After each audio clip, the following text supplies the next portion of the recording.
What? Are you serious? I told him I can be a fighter if you want. I'll be there to catch you if you fall. I can make it brighter when it's dark, I told him I would do it all for you, and I know you do it for me too. I can be a fighter if you want. Hi guys, and welcome back to another episode of Survival Specialist. If you've enjoyed the series up to this point, drop a like. That would be tremendous. I mean, I didn't expect us to be in a position where we are right now, but we've just been superb. Since the team got an idea of what they wanted to do, it kind of feels like we really just got Heidenheim playing like they could do, with maybe a little bit more. I think there's an element of Kim Mimble that definitely can make players play above themselves, it certainly seems like, but I think just getting them to play like how they should be, and matching some of the performances that they were supposed to be getting, it did feel like they were not as bad as their position would suggest they were. They were well underperforming things like XG, both for and against. I think just kind of stabilising that over these last few matches has made a massive difference. And yeah, I'm extremely pleased with the lads, and they've done very, very well. So they're going to enjoy another season in the Bundesliga, and maybe even a record finish, potentially. That's on the cards today. I'm not sure what their record finish is, but I imagine it can't be too high. Got to check on that. That's certainly something to look at. So we were blessed with an opportunity to play against the bottom side at the time. Gerke dispossessing his man, flying through, dinks the goalkeeper. The confidence on him since he started scoring more is outrageous. 1-0 after just 5 minutes here. We would have expected good stuff. And this time it was his turn of time provider after 12 minutes. Popping a ball around the side this time for Schurter. Getting in there, popping it near post, and it was 2-0 to Heidenheim after just 12 minutes. We had tons more chances in this game, but could not quite seem to get any of them in the bloody net. But hey, that's how it goes. Goes on with a great ball over the top for Suleiman in the 85th minute, and Greuther were able to get a lifeline, but it wasn't enough. 2-1 was the final scoreline. This is one of those games where we kind of reverted to type a little bit, but still did enough to get the victory. Easily could have had 3 or 4 in this game, and really shouldn't have been conceding, but it is how it goes. They had a couple of little late chances, but another win for us. Keeps us in the hunt technically for Europe, but that's really not our focus. I don't see that happening. Although, the team currently occupying that spot, this happens to be who we're playing today in the first live com anyway. After that though, Hertha, I think even if we were to somehow get into a position in that final day, I don't see us beating Hertha at home. Then again, you just don't know with this lot. Highest league finish ever, 14th place, which was 4 years ago in the Bundesliga. And I've just looked, the lowest that we can finish now is 12th in the league. So here's how things stand. It's very, very tight in that area of the table. We're into 9th place, which is technically top half, which is mad, to be fair. As you can see, Greuther Fürth, that defeat to us really sunk them. Hoffenheim have now managed to escape above Karlsruhe, as we expected they would do. I think they will still fall to being the relegation playoff team, but I do suspect in the end that Karlsruhe might wind up bottom just on account of having so many difficult matches to go. So if we were to beat Hamburg away from home today, that could give us a hell of a chance. And I mean, I wouldn't put it past us. I do think it's unlikely, but you just never know. You'll also notice that Sandro Schurter, 9 assists, is the joint top assister in the league. I had a little look. 8 of those assists have come since we joined the club. And I think, no, not only that, but I think 8 of those assists have come in like the last 10 matches. Absolutely outrageous form from him from the second half of the year. In addition, it's Wednesday, and right now, over on Twitch, the Streamer Showdown is back for Season 6 of FM21. So, yeah, after you're done watching this, if it is that time of the day again, hop over to Twitch. Help me out. It's going to be tough. It's a £500 million draft from the Premier League players. Obviously, the big matches will be on Saturday and Sunday, but we're doing the draft right now, so I hope to see you over there as well. Now then, Hamburg away. This just suddenly took on a huge new meaning. Now, who are Stuttgart playing? They're home to Bayer Leverkusen. That ain't going to be easy for them. What about our other rivals down there? Freiburg and Schalke play each other as well, and Eintracht Frankfurt are away at Wolfsburg, who will be definitely clamouring for points. I think it's going to be tough, but you just never know with these guys. The form lately has been tremendous from the guys. Even Schrecken just done well slipping in there. I don't know why my assistants... Oh no, that's fine. Did we have them the other way round last time? Well, there you go. So that's looking fine for now. I'm not really wanting to switch this team around at all, other than to bring Vipperwerf onto the bench just in case. This starting 11 has been nothing short of fantastic. That with Kaiser in there as well over these last few. But you do kind of feel like, honestly, this same team could probably challenge for Europe over a full season. It's actually mental. I'm curious to have a look at the second tiers of a lot of the big nations, so we can have a look at potential clubs that might be in relegation harm next season that could be our next job. You just don't know. So looking forward to that at the end of the video. Right then, Hamburg versus Heidenheim. This is somehow a game that's taken on a lot more meaning than I ever expected it would do, to be fair. If we were to come up with a ridiculous victory here at Hamburg, ironically we're the ones playing in the blue, but there you go, this would be just insane. It would set up a hell of a final day, as we could leapfrog them, but we'd have to win by 2 goals potentially, or maybe even more, which I think is unlikely. But look at the Wolfsburg win. They've managed to remain fit for the most part. Lovely passing play to start this game off here. We really have started off like a team in four. Oh, Maya's just cutting through people. Oh, he's gone through both of them. Bloody hell. Whether we can do anything with it is a different matter, but it's nice to know that we're certainly controlling the ball. And look at the speed on him. He could go all the way here. They're not really coming across to try and block. He's cutting back inside again, and he's whipped one just wide again. Stuttgart actually have taken the lead at Bayer Leverkusen, which is not ideal, really. Michtal now flying down this right-hand side, but if we took the lead here, it would still keep us in the hunt. Incredibly. Ball back across, and Schurter! Oh, we just haven't been at the target today. Just realised every time I'm yelling, Schurter! I just sound like I'm doing Jurassic Park lines, and I'm fine with that.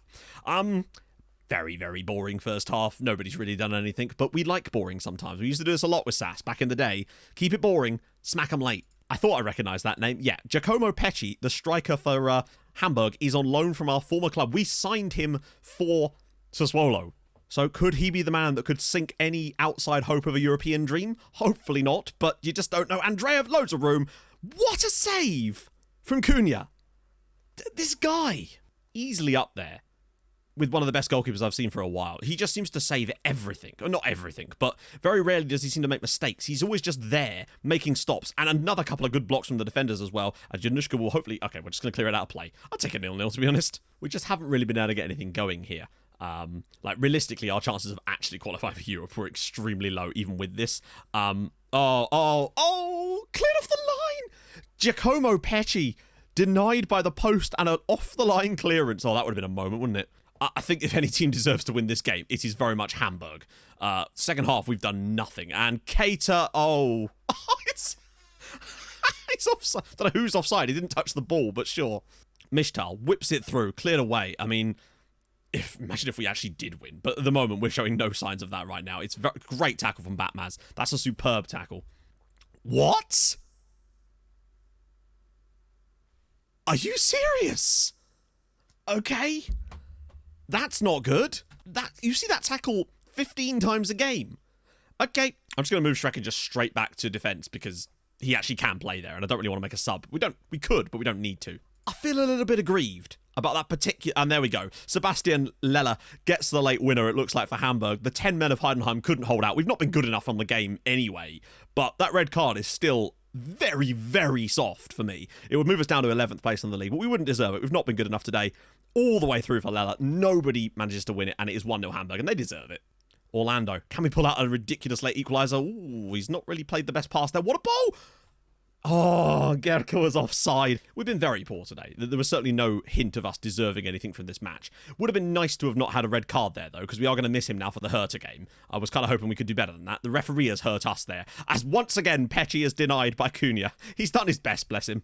Hamburg 1, Heidenheim 0. Probably our worst performance from an attacking standpoint anyway, since we took over the club, to be fair. Wolfsburg actually do beat Eintracht Frankfurt incredibly.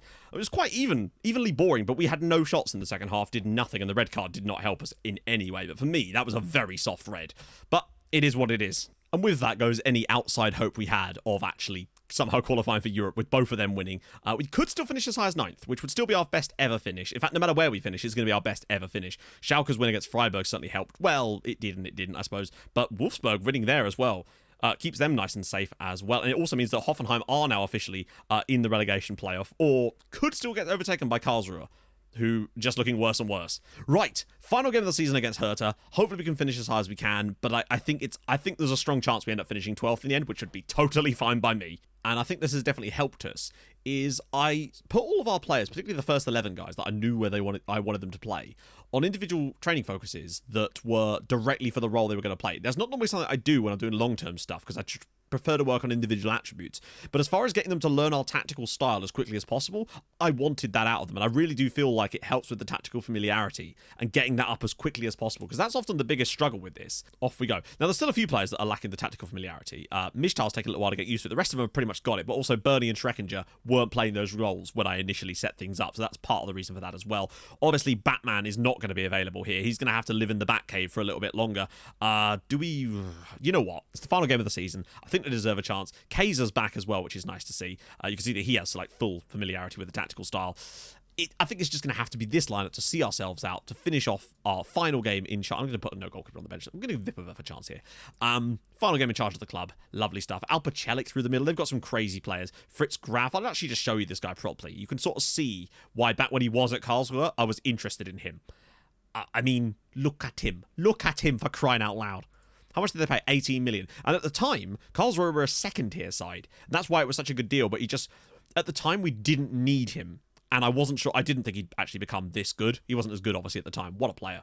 You'll also notice at the back line, yes, look who it is. It's Ivica Hodak, who plays for Hertha these days. Oh, you could have been at Sassuolo. You could have been there. But final game in charge of the club. After this, we're going to go look at all the big European leagues as well as the second tiers. We're going to look at the European Cup winners as well, and just have a look at some of the former clubs on the other save as well, because you've got to keep an eye on these things too. And for those of you wondering, because I heard questions about Regan Booty, he retired after, I think, when he was at Swindon. I think that was his last club. He retired at the age of 34. Didn't go into management, which is sad, because I would have loved to have brought him in as an assistant. But hey, you live and learn. Maybe a Maidstone save on FM22 could make up for that. Who knows? Anyway, it's Heidenheim versus Hertha, the battle of the HEs, and I think it's going to be tough for us, really. They're a great side. Want to keep an eye on the battle of the bottom two. There is still that chance for Karlsruhe to avoid automatic relegation anyway. And Dionisio back for Maya. Oh, go on. Oh, and another good stop. Okay. Surely that isn't Robert Ivanovic. It's another of the former players that we had at Dinamo Zagreb.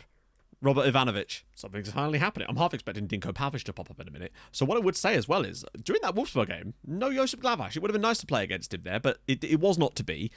This is the first highlight we've had since, like, what feels like the 10th minute or something. It's been a pretty poor game for both teams. You'd think that Hertha would be more up for this, because I'm pretty certain they've got Champions League on the line here, if the right results go their way. But hey, maybe we're just determined to make it a little bit more difficult for them than we did against Hamburg. And Maya's header is over the bar. It's not a bad pass, and Dionisio always got it. Alpacelik. Man was always a thorn in my side back in the day. Oh, it's deflected all over the shop. Graf round the side for Milanovic. And it's a good save from Cunha. Girkas has just been absolutely wrecked. And it's gone. He's gone. I don't know who that is. I think it was Caceres is gone. Hertha down to 10 men. And, well, I mean, Hertha just tried to hurt us there, it would seem. A far worse tackle, I would agree, than what we had Batman sent off for in the last game. But Maya's through. He's going to have to shoot. Oh, and Robert Ivanovic pulls out a big stop. And is this a chance to get a marquee victory to finish off the season? Well, it certainly looks like Hertha are firmly ballsing up any chance they had of getting Champions League for next season. They've already had a red card to Diamant and an injury to Diamant, and then a red card for Remy Caceres. It's not looking good for him. Yeah, they're basically going without a left side at the moment, which is definitely going to provide us a lot of spaces for the likes of Burnley to overlap and get into that position even further. So I think we should definitely look to exploit for the second half. Alpacelik, no, great first touch from him. Good effort, and Cunha's there again. There's going to be a lot of options for us to just get those back post crosses, particularly from this side. Although Kaiser's just held onto the ball for no reason there. Dreyer, back for Kaiser. Schurter goes for goal, and it's wide of the mark. Wow, we are so close. I've just moved Bernie to a complete wing-back role and moved him up even further on that left-hand side so we can really try and overload it with players and just have always an extra body there that will hopefully allow us to either get crosses in or just create overlaps and overloads. Mishtal, and there he is making that run, I think. Schurter. He's always going to be in space. Orlando, look at the space he's got. We just need to find him a bit more. Januszka, Orlando, Kaiser. There it is. That's the pass I want to see. Bernie now for Mayer. They're going to have to shuffle all the way across the deal with the two players out there. Mayer goes to the edge of the box. Kaiser, can he shoot? What a save. Great save from Ivanovic again. Oh, we could win this. Whips it through. It's a good tackle on him, but Celik's got it back. And back again. And cleared. And Graf! And saved again by Cunha. Man, what a keeper. It's also worth noting about Frankenberger that Frankenberger is the professor and not the burger. Super important there. Gerka's got it. He's got a lot of bodies in front of him, though, and it's going to be a difficult... Oh! And Thompson's just murked him from behind there. Mishtal, into the box, whips it. Maya, can he get inside and find the shot? No, he can't on the rebound, maybe? No, wow. I mean, Hertha are under a lot of pressure here. Gül goes for goal, and once again saved by Robert Ivanovic. I think we've done everything we could to score against the 10 men here. We've had tons of chances, just haven't been able to take them. But that's just how it goes, really. Mishtal. Is there one last chance for us? Maybe foul him? And Gül's strike is blocked. Unless we score here, it's looking unlikely that we're going to win. But we are at least going to take another point off of a good side in this league. Unless Mishtal can win it. No, it's going to come back to the edge of the for Orlando. Oh, surely not. Frankenberger, so many bodies in there. Can he just find the right one? Goes for Sidorenko. Oh, wow.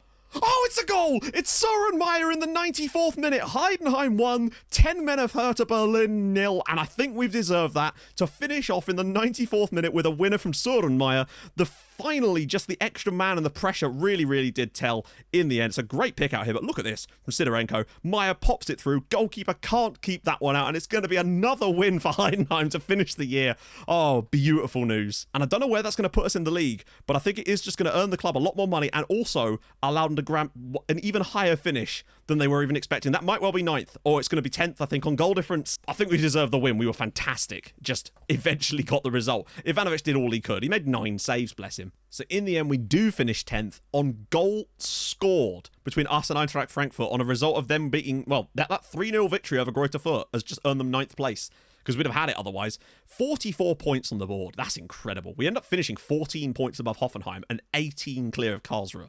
Eintracht Frankfurt scored 4 more goals than us this season, and if they hadn't got that 3rd goal in that game, they'd have come 10th and we'd have got 9th place in the league. Oh, it would have been so sweet to get 9th. We only finished 3 places. 3 points off the European spots, although technically that could go another way because of the cup, I suppose. So it isn't actually completely wound up there.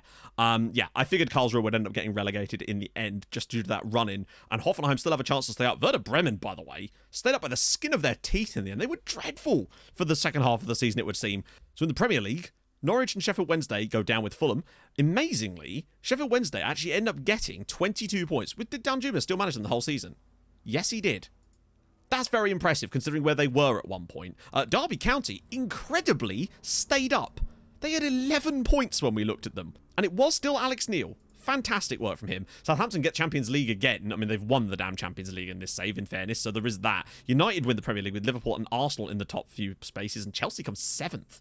Over in Spain, Real Madrid, 99 points, win the league over Barcelona, who had 90. Imagine getting 98 points and not winning the league. Incredible stuff. Real Sociedad getting into the Champions League too. Celta Vigo, Eibar, and Almeria go down. Leganes were skin of their teeth as well, with a minus 43 goal difference. Jesus. In the second tier in Spain, well, it's not completely wrapped up yet, but there's Oviedo, Valladolid, Alaves, Levante, and Deportiva La Coruña in there too. Yeah, going down. Oh, Girona getting relegated along with Castilla. Okay. In League 1, standard, PSG win the league. Imagine that. Imagine that, eh? Lyon second with Monaco in there too.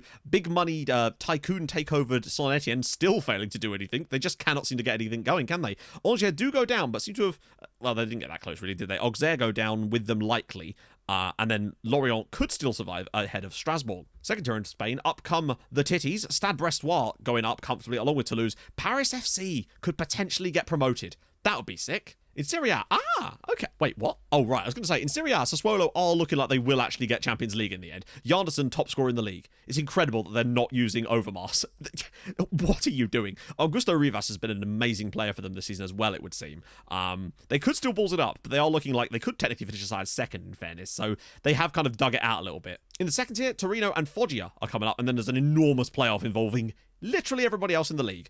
There's barely any teams in the second tier of Italy that don't get to be involved in something, it would seem.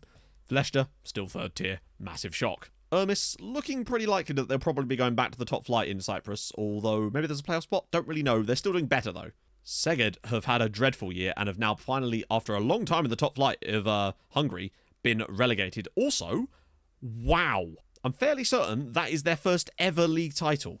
12 points clear they were in the end. Fair play, but yeah, Szeged getting relegated is very disappointing. Like, since we were managing there on the previous save, they've literally not been outside the top 6 or something. Disappointing as hell. I know we managed Osasuna as well, but you would have seen them in the Spanish round up there. So Dinamo Zagreb win the league again. Massive shock by over Gorica this time. Hajduk have really fallen off. And last but not least, a little tour of Europe. So Stade Rennais are playing Brighton in the Europa Conference League final. The Europa League... Oh my God, Southampton are in another final. For those of you who are unaware or didn't watch the end of the last save, Southampton won the Europa Conference League, then qualified for the Europa League by doing that, then won the Europa League, thus qualifying for the Champions League, and then won the Champions League. They won all 3 tournaments back-to-back in a row in order, which is mad. And they might win another Europa League at this rate, which is crazy. So there you go. They'd have to be Inter in the final, but it is still doable. And in the Champions League, it's, wow, Barcelona versus Real Madrid. Barcelona could win their 4th Champions League in 6 years. And Real Madrid...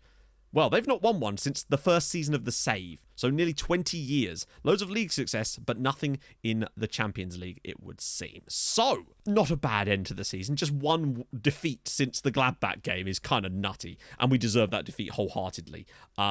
Brilliant from us. I don't think this is going to be the story of every single season at these clubs when we do this. Absolutely no chance of that. But it's still fun nevertheless. I'm excited to see where we could potentially turn up next. So what's going to happen now is obviously Kim will leave Heidenheim. He's bringing Mika with him though. She's going to come with him and they're going to travel the world together, or travel Europe more specifically in this case, to bring us our next club. Now, it'll have to be one of the 4 leagues. I don't think it's going to be as easy to find a job as it was with Heidenheim. We got very lucky that there was a job available first day of January. So next time, I'm expecting it to be much more difficult, particularly as there's less leagues to manage in.